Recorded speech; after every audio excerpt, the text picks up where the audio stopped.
A very good morning, all of you. I didn't hear that. Good morning. Warm welcome to Global Capability Centers Conclave 2018. It's always good to start with a deep tech session in the morning. The retention is very good when you start with deep tech session. Well, when I say deep tech, we always see what are the most trending words on deep tech. When you Google, you will find automation, you will find artificial intelligence, deep learning, IoT. The first session today is about scaling IoT projects, looking beyond the POC. A lot of large and small organizations talk about IoT and they do a lot of POCs. But what happens beyond POCs? How to make sure that those projects are successful after POC? How to bring those benefits of those successful projects? That's what we're going to discuss today. And let me first call track chair for the session, Samir Gupta, WFM Director, HSBC. Samir, please. So Samir has over 2 decades of experience working with large organizations like IBM, KPMG, and Aditya Birla Group. Currently in HSBC, Samir has undertaken a number of different roles and is leading the workforce management program for the HSBC global operations. I would request Samir to take this session forward. Thank you so much. Thank you. Good morning, everyone. So when NASSCOM colleagues said that would I be happy to moderate a session on Internet of Things, I said why not? I was reflecting and I was thinking what was the first time I sort of started seriously reading about the subject, and it occurred to me this is the HBR issue. I don't know how many of you have seen this. This was an issue published in 2014, and this was the first time I possibly seriously read about that subject. And interestingly, I went back and sort of reflected on some of the things which were mentioned in the article. And there were some predictions in the article about what will happen in 18, what will happen in 20, and so on and so forth. Guess what? Many of the predictions they said would happen by 18 seems to be true in terms of connected devices, etc., etc., and possibly some of their predictions are lower than where we are today.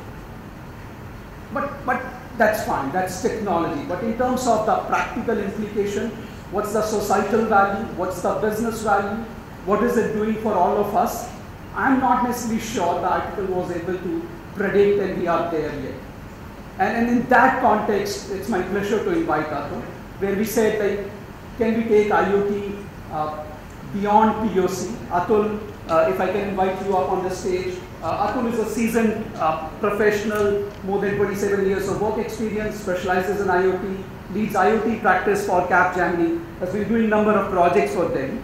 So I said, why will not have the expert talk about the subject? In terms of this session, I would request Atul to possibly share experience for about, let's say, 40 minutes, Atul? Yep. Yeah, and then we'll have some time for question-answer session. I have reasons to believe that Atul may do a surprise for us and do a live demo as well. Let's see if it works. Over to you. Perfect. And that's a catch. Let's see if it works. So good morning, everyone. What Samir says is absolutely right, that when has this become a mega trend? I come from oil and gas background. I worked with ONGC almost 27 years back. I was doing SCADA system for them almost 27 years back. I never called them as IoT. It was always connected.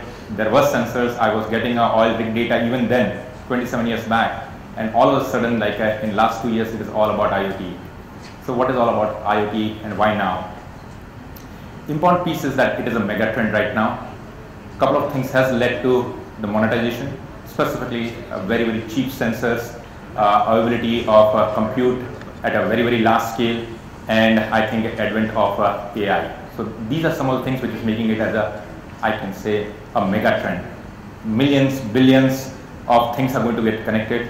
Things which means sensors, devices, services, people. All of them is going to generate enormous data. This data can provide a value or it can lead to a chaos. So what I'll do is that I will ask my assistant here, which is Alexa, and Alexa is going to actually help me in today's presentation. And what you are going to see is that during the course of this 35-40 minutes, let's see where this technology has gone and how much it can support you. So let me start first with Alexa. Alexa, ask my computer to play first video.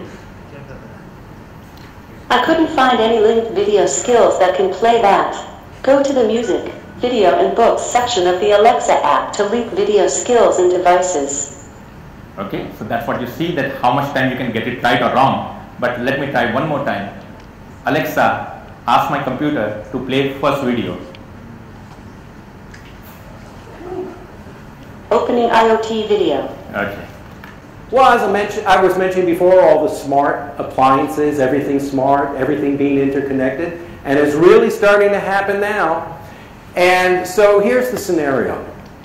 You come home from a hard day work, you just sit down, you want to watch some TV, you get in your nice comfortable chair, pick up the remote, the TV comes on and says, "I'm sorry, Bob, I just checked your schedule, you still have an RFP to finish tonight. There will be no television tonight." Okay, fine, let me at least, I'll get a snack from the refrigerator, go over to the smart refrigerator, and suddenly the door locks, and the refrigerator says, "Sorry, Bob, your last physical test on your blood test was too high in cholesterol. We only have cheese tonight. There will be no access to the refrigerator."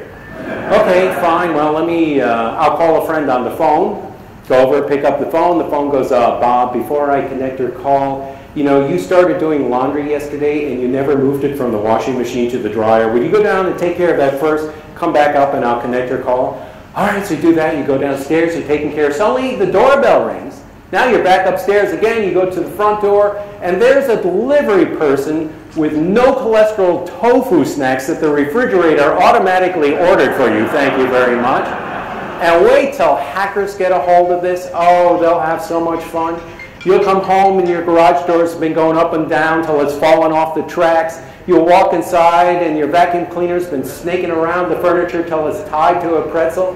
And when you go to flush your toilet, your phone will tweet a photo of it. So yes, it's going to be an exciting future with technology. Great. So you can see, like, if we leave it to the machine to make decisions for you, it can lead to chaos, but nobody can deny that it is a mega trend. What I will possibly lead into my discussion is my practical experience working on IoT projects. And what you saw here was an extreme case, but let me start asking Alexa. Alexa, launch today's presentation. Alexa, ask my computer to launch today's presentation. Opening presentation, Beyond IoT POC. We are going to discuss POC fatigue, IoT trends and IoT opportunities. So this is what is going to be the topic of discussion. If we are seeing that this billions of devices are going to generate so much data and so much value, is it real or is it a hype? And we are going to discuss a little bit about the practical experience, what is happening on the ground. From there, I will move into IoT trends, and the trends are more with respect to IoT. Possibly we have been speaking since 2012. What has changed from 2012 today? And it is more about IoT and other technologies coming together. And finally, as a GCCs, what are the opportunities for us? So that's what is the discussion point for me. And what we see is the numbers. $1.4 trillion to be made by 2021. This is the spend both on products and services side. Some of the data points are very interesting. It is more on services side, which is important to you. And finally, some of the sectors which are leading the IoT trend. If we don't capture on these opportunities, important thing is going to be that we would be losers and somebody will take away your market share. It is extremely important that you start your strategy on IoT day one right now and start figuring out that how you are going to make your connected product more cognitive product, providing a lot of value to your end users. Whether you will get a value out of it, money out of it or not is not a question. Important thing is that if you don't do now, somebody else will do and you would not be in the business. Again, if you see some of the figures, by 2020 we are almost talking about 20 billion devices. Whether it's 20 billion, whether it is going to be 30 billion, whether 50 billion, no argument on these things. It may happen in some form of scale. Important thing is it is a mega trend. Also important thing to note here is that lot of things what you're seeing is the initial stage and is all in a consumer space. People have not started creating a vertical solution yet. This is again a big opportunity to start tailoring your solution for a specific market. What we have seen so far is that people have started experimenting in most of the things which are like a fun type of things like in Alexa and so on. But this is then leading to something where can you create a specialized skill on Alexa for, let's say, digital manufacturing? Can you do it for healthcare and so on? And it will go very specialized, very deep over a period of time. And this is a place where I feel there is a huge opportunities where we can all capture, provided we start developing that organization. So having said these things, if this is a mega trend, if everybody is getting into it, there is a lot of money to be made, and we have seen some progress. However, what is happening on the ground? Do we believe all this analysts? Do we believe that there is so much of money to be made, or is it just a hype, or it is going through a typical hype curve and it is in an area of right now of disillusionment and we are not going to see that type of traction? What we feel is that in last 6-8 months there has been a reasonable movement. However, all the hype which has been created is not true, and some of the reasons why it is not true is most of the times the projects are not going beyond POCs. There are very concrete evidence that a lot of promise are there for actually delivering an IoT solutions, but if you see the value of the IoT projects, typically what we have seen at Capgemini, it tends to be between 100 to 200K at a POC level, and you are doing a lot of POCs. Eventually you are not making that type of revenue what the promise of IoT shows. So what is the data we have it? We feel that 3/4 of the projects are failing. 70% of the IoT projects which embarks on this journey never see a day of light. It ends at POC, and a typical hit ratio is not more than 25-26%. I will say for me at my organization, in last 2 years we would have executed around 40+ projects, and only 9 of them made it to production. Most of them didn't go beyond POCs, and that is very surprising because you do a lot of legwork. There is a reasonable amount of I can say investments gone from all the organizations, but there is something which is stopping us not to move beyond POCs. And what are some of the things? There could be multiple reasons, but the number one reason what we feel is really like failure to demonstrate the business value. This is the key, most important part. I have seen with my experience that many a times you will start a discussion with an R&D division. It is more a technical discussion where people are more excited about the technology and they want to show something using a technology to the parent organization or to the management. However, many a times it is not even validated with a marketing team or a sales team that whether it can be taken to the customer, it will provide a value, and people would be interested in actually experimenting the new products with the feature functionality of IoT. Let me give an example. I was working with an air compressor company, and they had a large install base. We went for doing an IoT for connected compressor, providing a lot of value at the back end to see if we can reduce the maintenance cost of the air compressor by getting a data out of air compressor by connecting it. We successfully did it down using some of the technologies which are available at this time. However, when we took it to the customer, to the surprise, customers were not willing to pay even $18 a month, which was coming out as a subscription part. Typically, you will see that you will end up in a subscription model where you will convert some of your product revenue into services revenue using IoT, right? That's the basics of it. For an end customer, $18 per month when you may have it like few hundreds of compressor adds up a lot of, I can say, cost to it. What we felt as a small incremental value was not acceptable to the end customer. Now, there are options which are available, but as soon as you start using some of the telecom or a GSM side of it, you will end up paying a part of money to them, and that has to be factored in. So from a technology side, it was well proven use case, but from a commercial side, it didn't make it. So this happened around 14 months back. It never took it off. Last 6 months, this company came up again. Now that first part was retrofitting their old compressors. The new one was a new design. What we did was we did a cost takeout by doing a value engineering on some of their old components, reduce the cost of the compressor itself, and then put the new hardware to it. And now it is actually under testing, and it will make it to production possibly in June timeframe. So what possibly happened 14 months back was underprepared part from a sales and marketing side, where the technology was much ahead than the sales, than the R&D division. So this is number one reason. Second is really poor quality of data. Remember that when you are doing an IoT part and you get all the data from a connected ecosystem, you are also going to make sure that you are getting a data from other systems, you get everything together and try to make sense out of it. For a pneumatic valve company, what we did was that there was an entire, from sensor to, I can say, entire cloud story, and we were able to do again like a predictive maintenance for them. However, there was integration with SAP system. We said that we want to do this particular part, which is from connect, talk, think and act, and if we can prove this as a proof of concept successful, we can always connect to SAP. There is nothing great about it. We will be able to figure it out during the implementation. And guess what happened?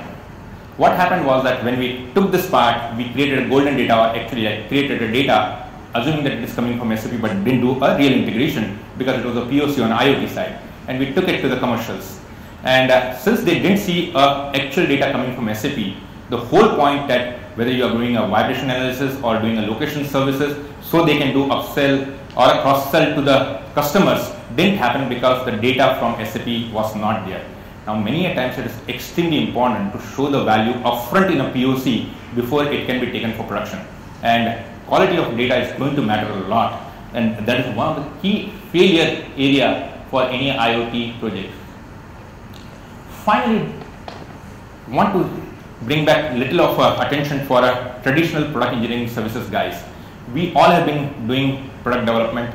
We have always created first prototypes and then possibly did a lot of I can say reliability testing and a lot of system testing, and then extrapolated the data that what will happen when we create thousands or millions of devices. That's the way you would have done it in typical product engineering side of it. But that's not true in case of IoT. In IoT, the basic, I can say, hypothesis is that it has to be made for hyper adoption. That's where the platform plays a most important part. A IoT platform where possibly you can do a POC on an IoT platform, let us say example on a Bluemix, you may say that okay, I'm connecting right now maybe hundreds of devices. It is a POC. In production, I may connect millions of devices and the platform will scale. But let us assume that in POC time, you selected some open source platform to show a business value, and later on you wanted to scale it onto a production grade platform, which could be like IBM or Azure or so on. The results could be totally different in terms of performances. Now in this case, luckily you are going from lower to higher, so it should not matter. But if you do it otherwise, you may have a totally different results and you may fail. That you may take actually a platform which is, let us say, for hundreds of devices, and all of a sudden if there is a need to scale up to, let us say, 5,000 or maybe like let us say 500,000 devices on the same platform, you will see the performance will degrade, and in fact your users will not accept that type of performance. There are issues with respect to latency, there are issues with respect to actually getting an output out of some of the smaller platforms, and that's why you see there are almost 400 plus IoT platforms, and only possibly 15 or 20 are ready for prime time. The remaining are all trying to get acquired and make some money out of it. So anybody who has a need for connecting, they start analyzing that what they need to do, and it is not a rocket science to build your own platform. People build it, they say we are successful right now, why don't I monetize it and take it to other industry, and that's why you have another IoT company coming up. That's what most of the times you have seen, that people create first for themselves, they are successful in whatever limited way they want to utilize that particular platform, and they start marketing it as an IoT platform which can be taken to other industries. Now always when we look up for POCs or POVs, our mind is always that it should be in 8 to 10 weeks time of, I can say from a time side, or maybe in terms of budget, it is like 50 to 100K type of things. That's what the POC is all about. what we have felt is that certain times if you are trying to use a particular use case, this may not be right, and you may have to do much better job on budgeting your IoT POC. The budget itself can create a constraint on a successful POC implementation. We were working with an Australian company in a smart toilet side, and they were trying to create a smart toilet solution for keeping 5,000 toilets as our upper limit. And we were able to prove that type of things in a POC time, possibly in 6 to 8 weeks. But all of a sudden now said that can this solution be taken for smart cities, and can it scale to that level? And if you look at the same POCs, possibly is not right, and you will have to do much more in terms of I can say performance testing and so on. And what we had to do was to do a POC second time with that type of scale to prove to them that it will be required to modify the platform first before you can take it to the end customer. Finally, this is the number one thing which we all love as a services company, but this is something which you should be very careful about, is the lack of internal expertise. Most of the times you will see that this, as soon as you say that it is a next generation technology, people will try to say that let me do it in-house. I want to develop that skills because that's where my existing people need to be retrained. They need to go into the next level using this technology. And when you see the IoT ecosystem, it requires lots and lots of skills, and I will talk a little bit more during the presentation that what are the skills needed. And you may not have all the in-house skills. And right from mechatronics piece of it, electronics part of it, really talking about network protocols, platforms, software, analytics. If you take it, there's a gamut of skills. And you are trying to prove everything doing in-house, you may fail because you don't have a right type of skills. The best thing for doing a successful IoT POC is pick up your strength, and possibly the remaining part you need to partner. And that's the most important part. Otherwise, you are going to fail. Most of the times we get this type of rebound project to say that we tried internally, it failed, would you be able to help us? And number one concern is all about security. Security is something which I think many times is neglected during POCs, where we said we'll figure out security later on when we go to production, and that's a big no-no. If you look into the medical device side of the world, where you want to have a connected healthcare, what you will see is that it is extremely easy to prove that you can do a device connectivity and do predictive maintenance, and that's a proven use case. Nobody has any issues. But now you start playing with the user data, in this case patient data, and then it is most of the times no-no. Okay, because you are dealing here with privacy, you are dealing here with security. If there is a data breach, you are going to lose much more than you are going to gain out of this IoT projects. Basically, it can kill your company. Okay, and this is something which we have figured hard way also ourselves. Because from technology side, it is easy to prove if you just do a pure IoT project, but then you put all the security piece of it, it is going to possibly lead to a semi-project itself, and you cannot call it down as a POC itself, and you have to define the boundary of POC and a project. What we did for one of the pacemaker company was to extract the data out of pacemaker and put it on a cloud. Now just see this particular part. You will have a pacemaker which goes into your heart, typically there to adjust your heart rate whenever it goes wrong, and that's what pacemaker is all about, right? And you will be surprised that there are 300 types of pacemaker model by any pacemaker company. Okay, and you have to do sufficient testing and so on because you are dealing with a human body.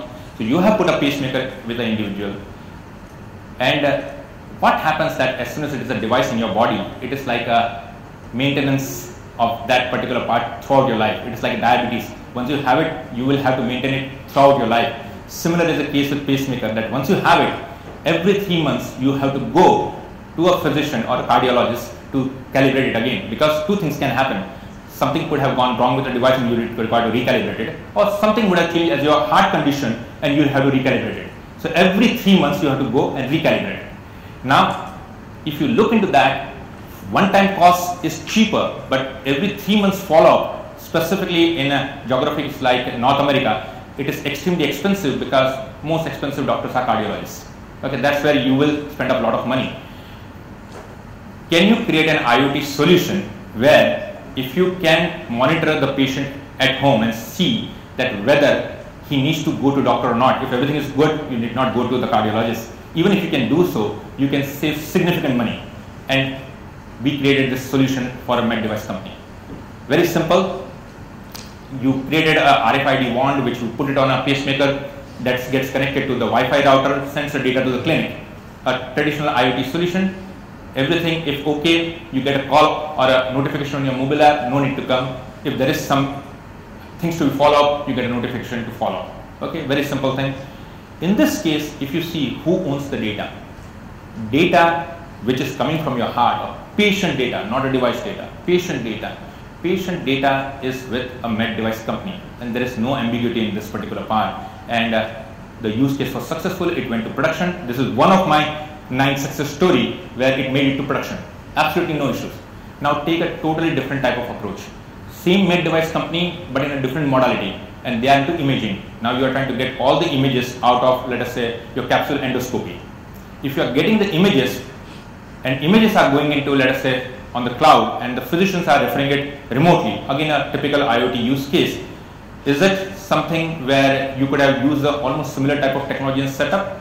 Yes, except for the sensors, most of the time it is still the same, you could have done it. But the big time failure happened because who owns the data is the most important part.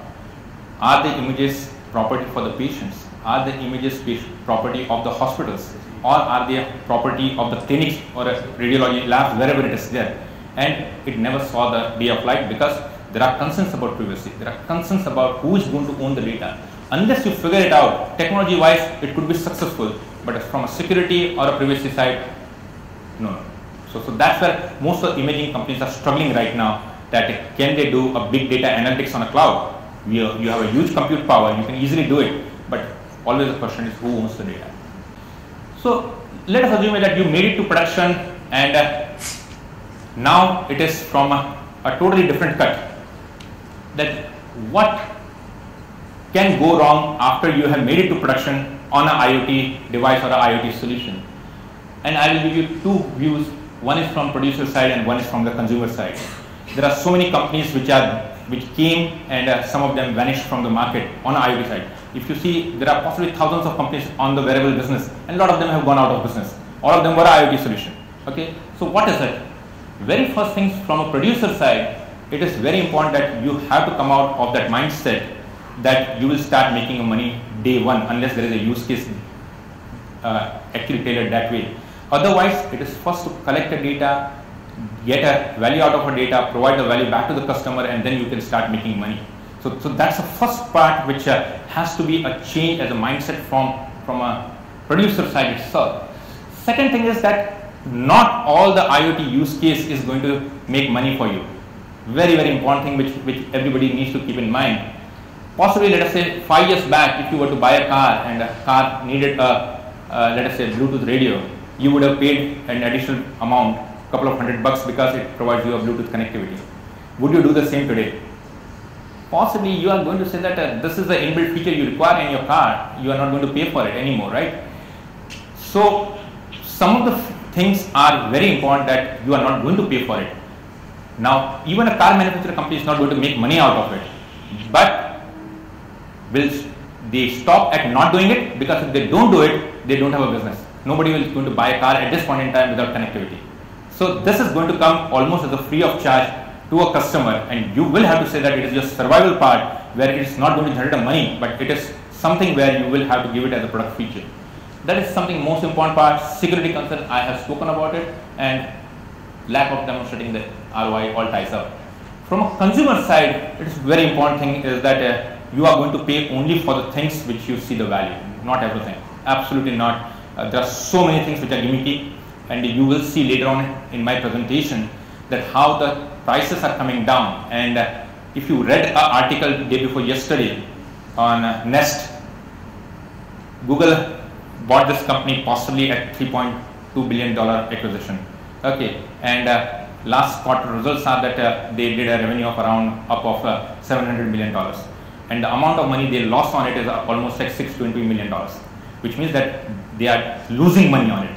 And they said that they will put more money into it and they will take it to the market. And the very simple use case for Google is that I want to make sure that I get a home data from you. And The data could have been used in other places, not from that product line. And even if you are losing a data, there are companies who will invest into it, and that's what you need to understand, that many a times customers are going to get benefit of this type of monetization piece, which all the companies are doing, at least the big five, to get a data out of you. I will put more thoughts into it in a later slide when I will build more, I can say, hypothesis on some of this conversational technologies, what you are going to see, where right now what is predicted is that Alexa number of units sold made around $500 million last year. This year they are going to do $9 billion out of it. So just see at what level they are going to sell these devices in this year. Okay, this is going to be a mega trend, almost like a mobile. So everybody is going to have these things. And in certain cases you will see that it will be even given to you free of charge, where we will see in a coming presentation. But just hold on to these thoughts. Now let me get into the next wave of IoT. Next wave of IoT is actually like, okay, we understand what is IoT, it is a big opportunity, but where are we going? We started as a product enterprise. This is basic stuff where possibly like we wanted to have an ease of leading our life. So a lot of products were created, and they could have been easily transported to any areas, and the products were made available globally. So that was possibly the eras of 80s, 90s and so far. Then came the connected products, possibly like 3-4 years back. You saw everything getting connected, and connected ecosystem came. And in general, it was felt that if you connect, you are going to get a lot of insights, and that will actually further improve your life. That's what we are possibly at this point in time. And then what is going to happen is that you are going to get into digital enterprise. So from moving from connected enterprise, now you want to become smart. You want to do that what is special for you. Very important is from all the data what you get, eventually what you are trying to address is what is so special about you. And that's where all the organizations are moving. And that's where all the top 5 are having a huge advantage, because they have your data. All the people sitting here, and if we are not part of that 5 organization, we are at disadvantage because we don't have that data. And how we can generate our own data and create our own value is something which I will build further in my hypothesis. And finally, if you are having a digital organization which has all the data now started collecting from your user base, a lot of things on the cloud, a lot of immersive technology, you want to get to the next level is on a cognitive enterprise, where you would able to actually say that I can do a very, very tailored solution for my end user, because eventually that's what is the desire. So this is the journey. Now, if you look, you started with IoT there, and that's what I said that 25 years back I was working with ONGC on a SCADA system. Possibly I could have said that it was still a connected enterprise, but we need to see that how we move from there to digital and cognitive side, and how we are going to move. Starting this year, Toyota and Lexus luxury models will come with Amazon Alexa. Alexa, turn on the AC. Turning on AC. Finally, a virtual assistant to help you navigate. Alexa, where's the nearest gas station? Nearest gas station in 1.5 miles. And to help maintain your vehicle. Alexa, order more brake pads. Ordering new brake pads. Although maybe if you didn't stop so close to the car in front of I you, left plenty of room. you drive too aggressively. If you were just quiet for 2 seconds, 2 She'll seconds. talk to you literally the entire time you're driving. I think you should have turned back there. I know where I'm going! Hi, you know why I pulled you over? No, officer, I have... Because we were driving 72 miles per hour in a 45-mile-per-hour zone. Anything else I should know? 2 miles back, we rolled through a stop sign without coming to a complete stop. Also, there are illegal fireworks in the trunk. Sir, may you just step out of the car, please? Amazon Alexa. You'll never get away from it.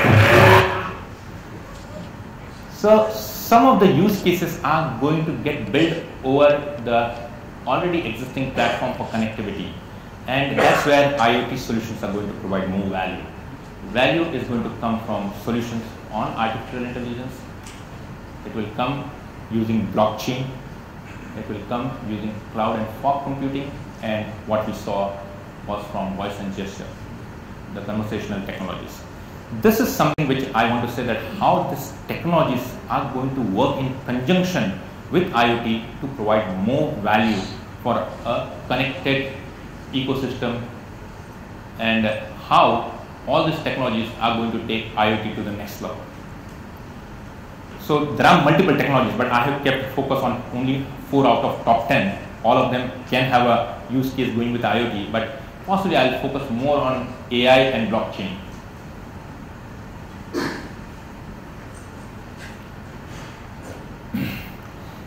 If you saw my reasons for failure, security was one of the most important part. What we are seeing right now is that every individuals are having anything between 3 to 4 devices at home as a part of our IoT ecosystem. Possibly in next 2 years, you are going to make it to 12 to 24 devices at your home, all connected. That's what is going to happen, which means that you are going to add more and more to your ecosystem. If a new device is coming into the ecosystem, how they will start connecting with other devices, how will you make that there is enough security inbuilt that if one of the devices is compromised, not entire sets of devices in your house is compromised. This is something is playing in everybody's mind. One of the major, I can say, technology which can help is blockchain. Now blockchain, obviously everybody got to know more and more using cryptocurrency, and Bitcoin was the one which made it famous. But I feel like it is the distributed ledger piece of it which will make blockchain and IoT together as the most successful combination. Actually, like I can say that they are made in heaven for each other. What you are going to see is that lots and lots of spending is going to happen in blockchain area, and if you just see the prediction by a lot of analysts that it is close to almost like a $300 million which is going to be spent on blockchain, where these are specific revenue with respect to IoT. Okay, now what we feel is that like what you had Intel Inside on your laptop, if you were to say IoT solution implemented using blockchain, that would be the trust certificate for the users. So in coming 3 to 4 years, if your solution on IoT is been implemented using blockchain, people will have automatic trust, because in general it is absolutely important to win the trust, and people have started believing that this is that technology which will not be compromised, it is not been gone by anybody, and this is the one which will be absolutely must, as you add more and more devices into your ecosystem, that will establish the trust automatically. So this is a very, very important technology with respect to IoT. Second is AI. Just see some of the companies which the top 5 has acquired in last year itself. Okay. Everybody is investing into AI technologies. VCs have invested more than 10 times their funds in last year on AI companies. Okay. What is so important about AI at this time?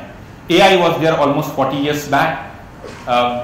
Many of the people who have done computer science, they have studied AI possibly even 15-20 years back. So what has changed in the last few years, and why it's so important right now? Important piece is that A part, the learnability can increase multifold now because you have a huge compute power available on your hardware. That's the first piece. Second thing, with the cloud technology and a huge big data solution available, you can train the AI models with lots and lots of data, including the accuracy, which was not possible earlier. This two part, which is really, really high-end GPUs, where you can feed millions of images to train the system, and compute power available on the cloud, has changed this entire game in last couple of years. And that's where all these companies are investing big time and getting more and more intelligence from all the users like us, and eventually it will be used for us, okay, or on us. And this is the type of investments what we have seen in the last few years.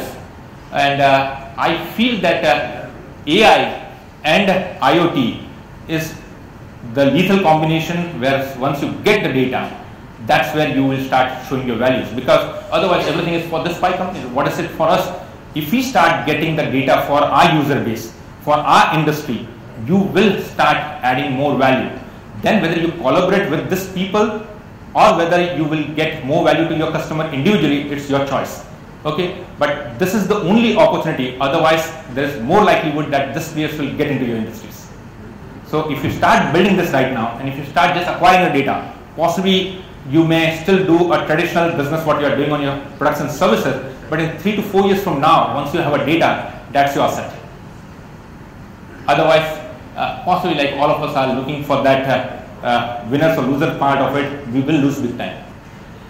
Some of the technologies, just look into this technologies, number of technologies which are there on the AI side right now, and the ones which are in the greens are the ones which are right now very, very famous and all in implementation, all in market. This is where people are developing lots of skills.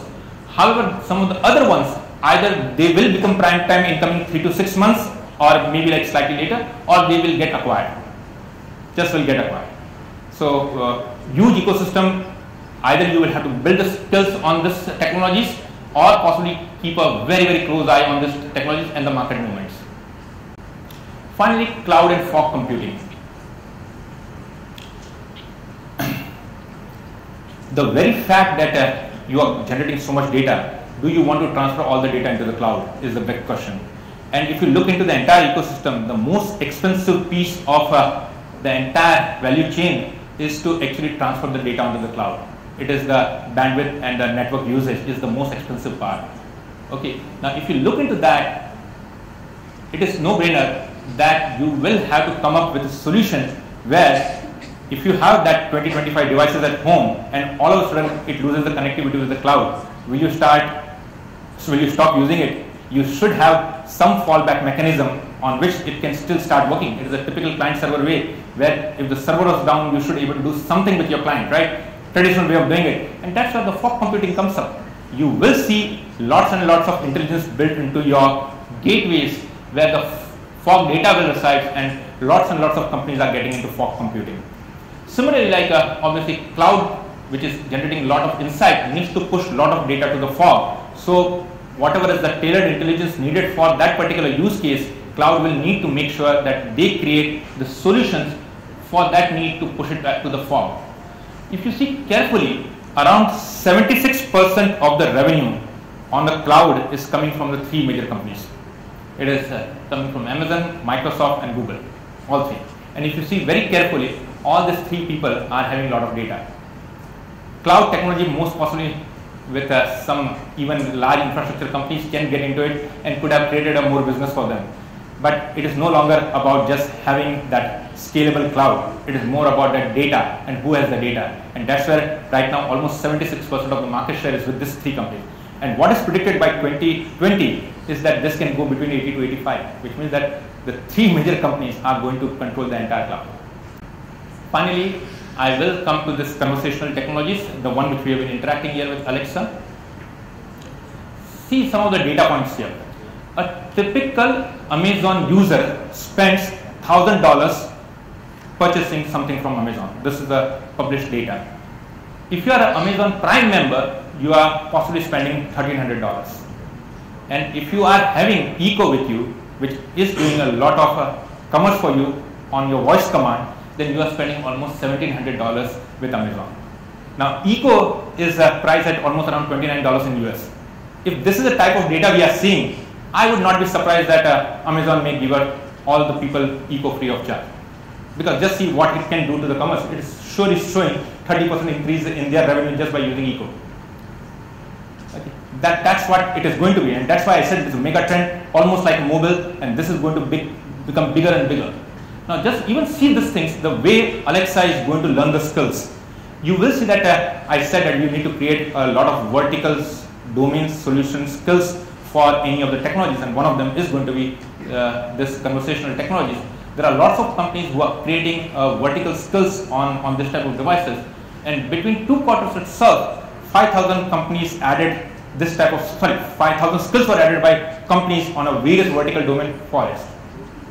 So it is going to a total different thing. If you are in this area and if you are learning this skills, possibly you are very hot potato at this time. Okay, now let's focus a little bit on Indian market. So much of global things we have spoken. What is it for India?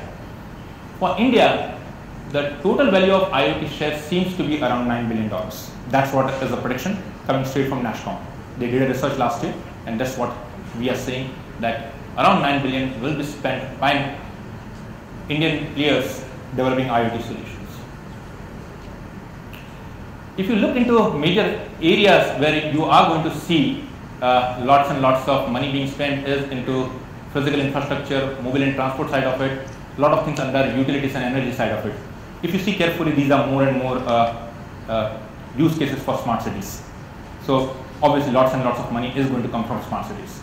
If you look from smart city side of it, where the money is going to spend, and right from some of the top cities where the money is to be made, and if you are local in that area, if you have a right ecosystem, then this is something where you can play. And finally, the most important part is that where is the skills?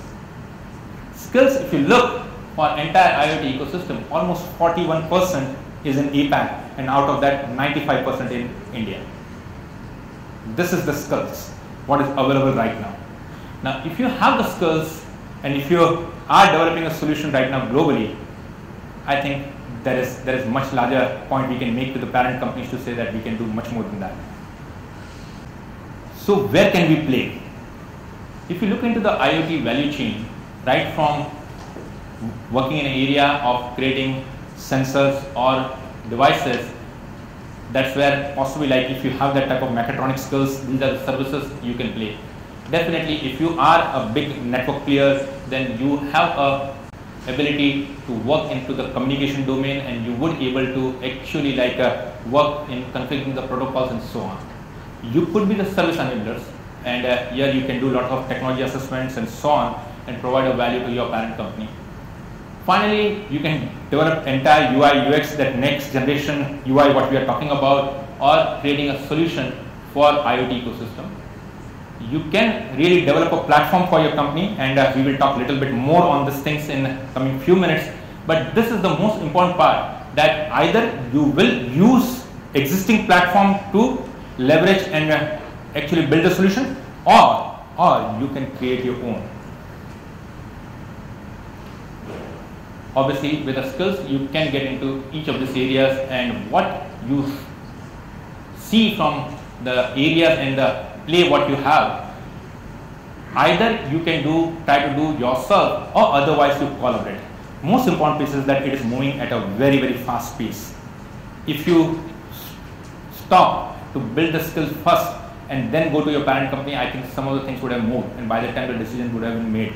Okay, important thing is that do you actually want to do everything yourself, or partner with lots of other companies, in fact with some of your competition itself, to take larger use case and address it, because there is a play for everyone.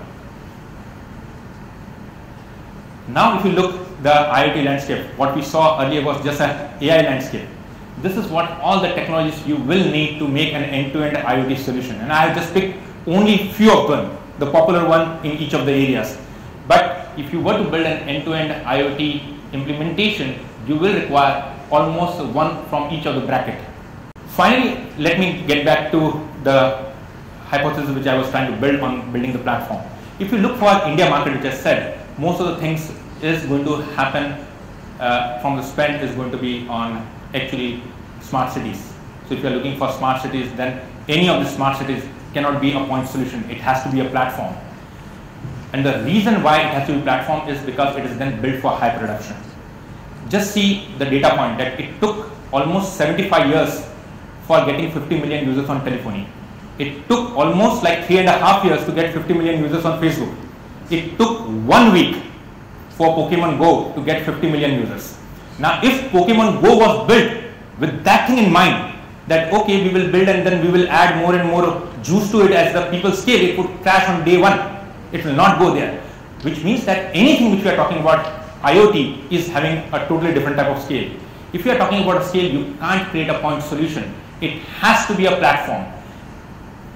Select your niche, select your area of play, and start building the platform. Whether it is for a local market or is it for a global market, important thing is going to be that you have to get into high production platform, and that's what is the opportunity for all of us. Whichever field, whichever vertical you choose, that's what is going to be it, because eventually platform will beat the traditional pipeline business. It cannot be actually done by creating a traditional project management part of it to say that okay, you keep on adding more and more, cloud is elastic and I will add more hardware and I will able to scale it. It's not going to happen that way. You will have to architect with a platform strategy in mind. So these are three things which I have observed working with GCCs, that GCCs on an IoT space are in a dilemma to do all themselves or to partner. Also, they are in little bit of I can say discussion with the parent company to see that how the collaboration is going to happen. Assuming even if they were to collaborate with an ecosystem available in India, whether they should control it or a parent company should control it is something which they are looking at the governance model. What we have seen is that it is hybrid. There is no single I can say theory which can say that this is the right way of doing it. Many a times parent companies are directly managing the ecosystem. In many cases it is through the GCCs. But this is what you will have to figure out. Second thing is about the models. At what level of maturity you are. What we have seen is that any GCCs which is more than 8 to 10 years in Indian market, these are the ones who are in a position to go back to parent company and to say that I want to take a leadership into IoT. Most of the other people are still trying to establish themselves and most possibly working under the parent company's umbrella and doing as directed. And finally, if you have started working on a specific product line, specific domain, this is your strength. Nobody else can do a better IoT job on that area, irrespective of whatever the company's headquarters is going to be. You have a right to claim on this. So these are my three, I can say, recommendation for the GCCs here. Make sure that you pick up your niche area, finalize the business strategy.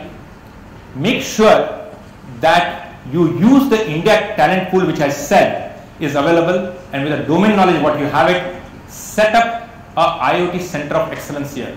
This is what I have seen with most of my customers. This is what is happening right now, where they are taking a lead, using an ecosystem available in India. They are the ones to set it up here in India, set up an IoT, and then it becomes an innovation hub for the parent company. And then they are utilizing both the talent as well as a partner ecosystem to launch a new IoT products business line. That's what I have seen in a last couple of quarters. Actually, I can say we have set up a couple of center of excellence for major customers in India in last 2 quarters. And finally, like you will have to see is that how do you actually move fast, fail cheap, and actually like quickly gain the traction what is there on an IoT space. This is the key. Most important part is agility. And here, if you can show that you can get the skills and the IoT use case developed and delivered possibly in that 6 to 8 months, I think you have the audience from your parent company that will set up and notice you. Because if they are anyway utilizing the talent from India, which is 41%, I mean you are the best player to take it forward. Finally, this is what we have done for one of our customers. The world in which we live is constantly developing. New technologies and new innovations continue to transform our lives. As this rate of transformation gets even faster, the demand for natural resources becomes ever greater. To meet this growing demand, the world needs to dramatically boost mineral supply. It's an enormous challenge, as some minerals become harder to find and harder to mine. At Rio Tinto, we're moving mining forward to help meet that challenge by deploying advanced technologies. We're making Rio Tinto safer, more productive, and more efficient. We know the brain power to transform mining won't come from our industry alone, which is why we created a network of some of the best mines in the world. We're working with world-leading institutions with access to assets worth more than $450 million, as well as world-class like-minded partners and the best thinking from other industries. The result? Cutting-edge, groundbreaking technology that raises productivity, is better for the environment, and safer for our people. Our Innovation Centre in India epitomises this approach by fast-tracking new ideas and deploying them in operations across the world.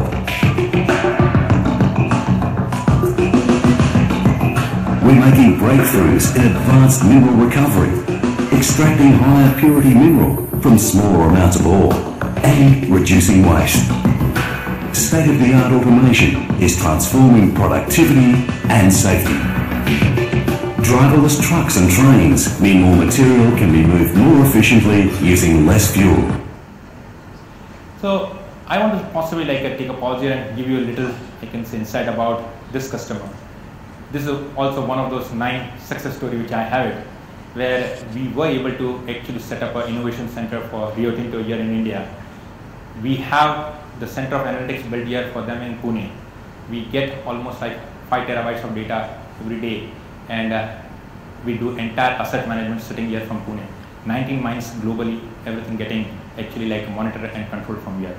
Now this is something where we were able to show using a lot of talent which was available in India to build the entire ecosystem, right from connecting to for driverless trucks to doing an analytics for this customer.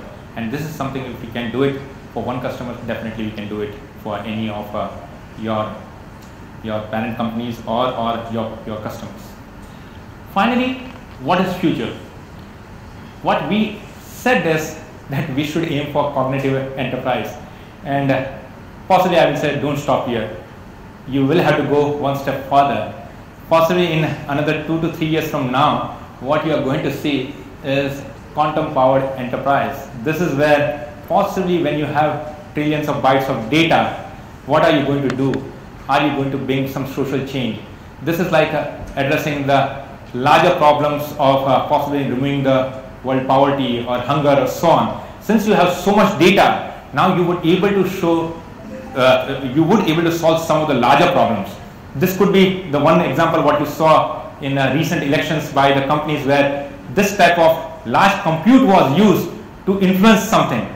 Now, what happened in that influence is not something which I want to debate, but what I want to say is that you could have done an influence at a totally different level for all good.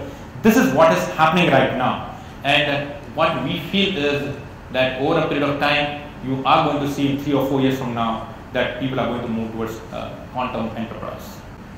So possibly I'll get back to my assistant Alexa again. Ask Alexa, ask my computer to summarize. Here is my impression from our discussion today. We can definitely conclude that IoT is not a hype. It is here to stay and is driving the evolution of enterprise from cognitive to quantum enterprise. Building successful IoT solutions and services requires multi-talented team and collaborative multiplayer approach. Service companies based in Asia Pacific already have lion's share of talent, infrastructure and innovation DNA to drive the rapid progress towards designing and developing quantum enterprises. Strategic direction combined with rich talent pool and exceptional understanding of local and global needs will be the key to realizing the true and projected potential of Internet of Things. Thank you. Thank you.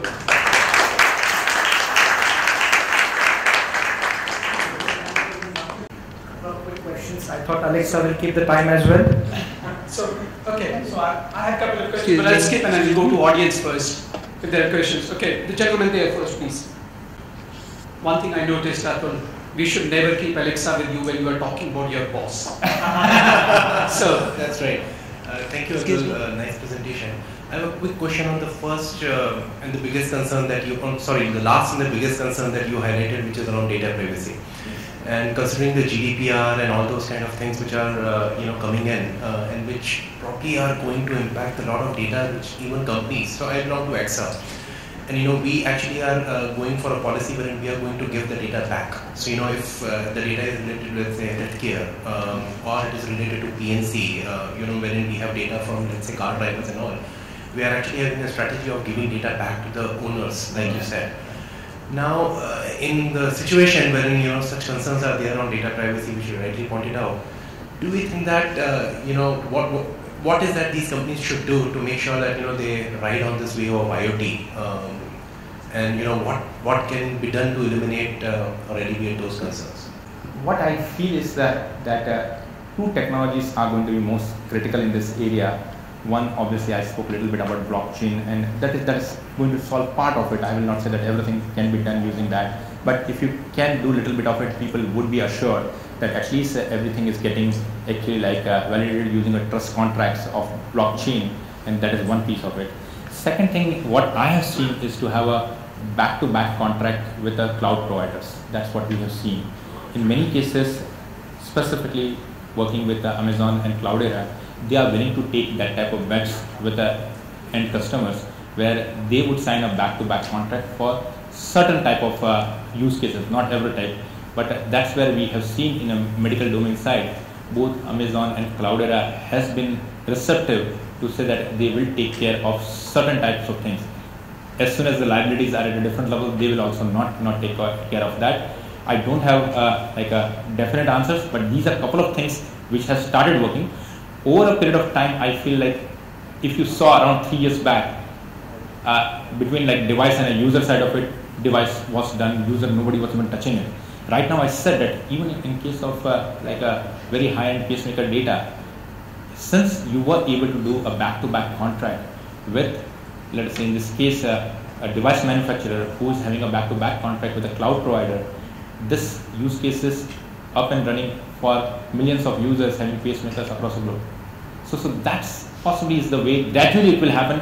It is not going to remove all the security concerns in, I can say, next quarter or something. It will happen as somebody will start doing more use cases, and there are enough, I can say, risk mitigation built into this type of things that will possibly show the way.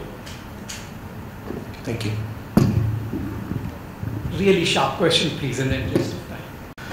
Atul, the first question is already taken care of by you. Second is, I could see that it is related to AI. Do you think India is ready for AI? India is still seen as a cost-effective region, or still some American companies say that it's a labor cost. We are still seen as a labor in the international market. Are we ready for AI? I strongly feel that the AI wave should start from India, and the reason is very clear. It is not only the technical skills what it is. Over a period of time, I think like sufficient amount of knowledge has been built by GCCs on certain areas. I definitely feel for some of the mature GCCs. I'm not saying all of them. Okay. Similarly, if you are developing a solution for a global player sitting in India, whether it is happening for SIs like us or by GCCs, eventually there is a reasonable amount of pool is there. Now, the same theory applies, where you used to say earlier that you will not able to actually solve customer problem because you are not in customer geography and you are not near to the customer.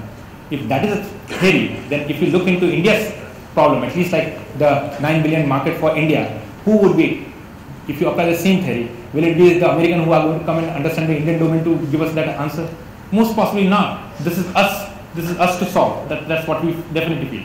But it is beyond that. I feel like the entire basis of maths, entire cognitive computing, I think like Indians are very, very good at it. I will not be surprised that if I were to say 41% of the skills is available in India, if it was just AI piece of it, I feel that it would be double, because that's where I think everybody is trying to focus and invest into skill development.